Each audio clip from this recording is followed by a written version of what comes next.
नमस्कार. नवप्रेरणा एंटरटेनमेंटमध्ये आपलं मनापासून स्वागत. नाशिकच्या सामाजिक, शैक्षणिक आणि सांस्कृतिक जीवनाला समृद्ध करणाऱ्या अनेक विदुषी स्त्रियांनी आपल्या कार्याने समाजावर अमिट ठसा उमटवला आहे. काही स्त्रिया आज आपल्यात नाहीत, तर काही आजही आपल्या कार्याने समाजाला प्रेरणा देत आहेत. त्यांच्या कर्तृत्वाची ओळख पुढील पिढ्यांना व्हावी, त्यांच्या कार्याची नोंद राहावी आणि त्यातून प्रेरणा मिळावी या उद्देशाने या मालिकेतून आपण नाशिकमधील अशा प्रेरणादायी स्त्रियांच्या जीवनाचा वेध घेत आहोत. आज आपण ओळख करून घेणार आहोत अशाच एका प्रेरणादायी व्यक्तिमत्वाची. काही व्यक्ती रंगमंचावर भूमिका साकारतात, पण काही व्यक्तींचं संपूर्ण आयुष्यच एक प्रेरणादायी रंगमंच बनून जातं. जिथे कला असते, संस्कार असतात, विद्यार्थ्यांवरील प्रेम असतं आणि समाजासाठी झटणारी अखंड ऊर्जा असते. आज आपण भेटणार आहोत नाशिकच्या सांस्कृतिक विश्वातील अशाच एका बहुआयामी व्यक्तिमत्वाला. अभिनेत्री, दिग्दर्शिका, शिक्षिका, लेखिका आणि बालरंगभूमीची खऱ्या अर्थाने सदाफुली सुषमा अभ्यंकर उर्फ कमलताई बेळे, म्हणजेच सगळ्यांच्या लाडक्या कमलताई. मराठी नाट्यविश्वात आपल्या वैशिष्ट्यपूर्ण अभिनयाने स्वतंत्र ओळख निर्माण करणाऱ्या सुषमा अभ्यंकर या केवळ अभिनेत्री नव्हत्या, तर त्या एक संस्कार जपणाऱ्या समर्पित कलावंत होत्या. रंगभूमीवरील त्यांच्या दीर्घकालीन योगदानासाठी महाराष्ट्र राज्य नाट्य परिषदेकडून त्यांना जीवन गौरव या सन्मानाने गौरविण्यात आले. पण हा प्रवास केवळ पुरस्कारांचा नव्हता, तो होता संघर्षाचा, जिद्दीचा आणि सतत काहीतरी नव्याने निर्माण करणाऱ्या ध्यासाचा. यज्ञकर्म करणाऱ्या कुटुंबात जन्म होऊनही कर्मकांडात न अडकता स्वतःला सतत आधुनिक विचारांच्या वाटेवर ठेवणाऱ्या कमलताई खऱ्या अर्थानं पुरोगामी होत्या. त्यांच्यातील दोन विशेष गुण सगळ्यांना कायम जाणवायचे, ते म्हणजे कमालीची निर्भयता आणि तितकीच प्रखर लढाऊ वृत्ती. कमलताईंच्या लहानपणी नाशिकमध्ये मेळे भरायचे. त्या मेळ्यांमध्ये अनेक स्पर्धा व्हायच्या. कमलताई देशभक्तीपर गाणी म्हणायच्या. एका स्पर्धेत त्यांना चांदीचा कम्मरपट्टा बक्षीस म्हणून मिळाला होता. तो काळ होता स्वातंत्र्य लढ्याचा, देशभक्तीचा आणि कला ही समाज जागृतीचं माध्यम बनत होती. कदाचित तेव्हाच त्यांच्या मनात कला आणि समाजकार्य यांचं नातं दृढ झालं असावं. त्यांच्या आयुष्यातील एक अभिमानास्पद प्रसंग असा आहे की एकदा लोकहितवादी मंडळाच्या एका नाटकात त्या काम करत होत्या.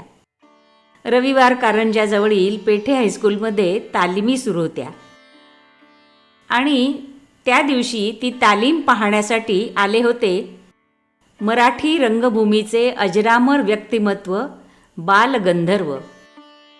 तेव्हा नाशिकमध्ये त्यांचे प्रयोग सुरू होते. बालगंधर्वांनी केवळ तालीम पाहिली नाही, तर त्या तरुण कमलच्या अभिनयाचं भरभरून कौतुक केलं. एका नवोदित अभिनेत्रीला मिळालेली ती शाबासकी त्यांच्या आयुष्यातील मोठी प्रेरणा ठरली. पुष्पावती रुंगठा विद्यालयात नोकरी करत असताना त्यांनी एक मोठं आव्हान स्वीकारलं, संगीत सौभद्र हे संगीत नाटक बसवण्याचं. सन होतं 1972. शाळेला आर्थिक सहाय्य मिळावं या हेतूने हे नाटक सादर करण्यात आलं. त्या काळात इतकं मोठं संगीत नाटक उभं करणं हे खरंच शिवधनुष्य होतं, पण कमलताईंनी ते समर्थपणे पेललं. नाशकातील नामवंत रंगभूषाकार आणि संगीत दिग्दर्शक बापूसाहेब काळसेकर यांच्या मदतीने हे नाटक साकारलं गेलं. सोभद्रची गाजलेली गाणी, सुंदर नेपथ्य, आकर्षक वेशभूषा सगळंच एखाद्या व्यावसायिक नाटकाच्या तोडीचं होतं. या नाटकाचे फक्त 2च प्रयोग झाले, पण त्या 2 प्रयोगांनीच रसिकांची मनं जिंकली. कमलताईंचं खरं प्रेम होतं बाल रंगभूमीवर. मुलांना अभिनय कलेचे धडे द्यावेत, त्यांच्यात आत्मविश्वास निर्माण व्हावा या हेतूने त्यांनी अनेक नाट्य शिबिरांचे आयोजन केले. नाट्य अभिनय, संवाद कला, शब्दफेक, नाट्यवाचन या सर्व गोष्टी त्या विद्यार्थ्यांना मनापासून शिकवत. त्यांच्या सहवासात मुलं केवळ अभिनय शिकत नव्हती, तर आयुष्य जगण्याची कला शिकत होती. नको ते मागितलं आणि अंगाशी आलं, परीचा फटका राजाला झटका, देव जेवला अशी अनेक बालनाट्य त्यांनी लिहिली. त्यांच्या लेखनात विनोद होता, कल्पनाशक्ती होती आणि मुलांच्या मनाचा अचूक वेध होता. सुषमा अभ्यंकर आणि कुमुद अभ्यंकर नाशिकच्या सांस्कृतिक विश्वातील ही अतिशय लोभस जोडगोळी होती. दोघींनी मिळून सदाफुली ही संस्था स्थापन केली. या संस्थेसाठी लिहिलेल्या 2 बालनाट्यांना राज्य शासनाचे पुरस्कार मिळाले. सदाफुली हे नाव जसं सतत फुलत राहतं, तसंच त्यांचं सांस्कृतिक कार्यही सतत फुलत राहिलं. शिक्षिका म्हणूनही त्यांचा मोठा लौकिक होता. मराठी माध्यमाच्या शाळांमध्ये 33 वर्षे त्यांनी अध्यापन केलं आणि त्यानंतर फ्रावशी अकादमीच्या इंग्रजी माध्यम शाळेत 18 वर्षे विद्यार्थ्यांना त्यांनी मराठी शिकवलं. विशेष म्हणजे एका शाळेतून निवृत्त झाल्यानंतरही वयाची 85 वर्षे पूर्ण होईपर्यंत त्या 9वी-10वीच्या विद्यार्थ्यांना मराठी शिकवत राहिल्या. कारण त्यांना वाटायचं इंग्रजी माध्यमातील मुलांनीही अस्खलित उत्तम मराठी बोलायला शिकलंच पाहिजे. शाळेच्या स्नेहसंमेलनात त्यांनी लिहिलेलं एखादं बालनाट्य हमखास असायचंच. त्या विद्यार्थ्यांच्या अत्यंत लाडक्या शिक्षिका होत्या. कडक शिस्त पण तितकंच निरपेक्ष प्रेम, यामुळे विद्यार्थी त्यांना कधीच विसरू शकले नाहीत. कमलताई बेळे यांचं रंगभूमीवरील पहिलं पदार्पण 18 एप्रिल 1944 रोजी झालं. त्यांनी तारा मंडळ या नाटकामध्ये प्रथम काम केलं. लोकहितवादी मंडळाच्या सन 1953च्या कार्यकारिणीत देखील त्या सदस्य होत्या. सत्तेचे गुलाम, खडाष्टक, बेबंदशाही, छापील संसार, पारध, 3 चोक 13 अशा अनेक नाटकांमधून त्यांनी प्रभावी अभिनय साकारला. एक होता म्हातारा या नाटकाच्या उत्कृष्ट दिग्दर्शनासाठी जिल्हा परिषद नाट्यस्पर्धा सन 1962 त्यांना पुरस्कार मिळाला. साने गुरुजी कथामाला स्पर्धा नाशिक येथे 1970 निरुपमा आणि परिराणी या नाटकांसाठी त्यांना दिग्दर्शन पुरस्कार प्राप्त झाला. राजदत्त दिग्दर्शित विनायक दामोदर सावरकर आणि कथास्तू या मालिकांमध्येही त्यांनी भूमिका साकारल्या. रंगभूमी, दूरदर्शन, लेखन, अध्यापन प्रत्येक क्षेत्रात त्यांनी आपला स्वतंत्र ठसा उमटवला. त्यांच्या कार्याचा गौरव म्हणून त्यांना अनेक मानाचे पुरस्कार प्राप्त झाले.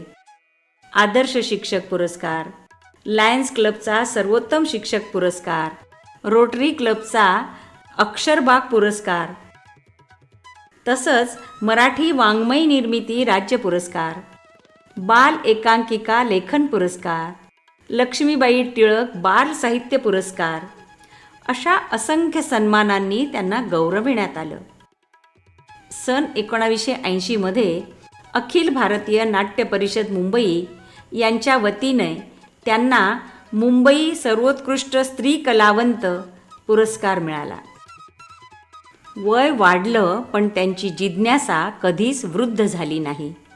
वयाची 90 ओलांडल्यानंतरही त्यांनी गीता रहस्य वाचून त्याची 100 पानी टिपणं काढली. ही होती त्यांची ज्ञानतृष्णा आणि सतत शिकत राहण्याची वृत्ती.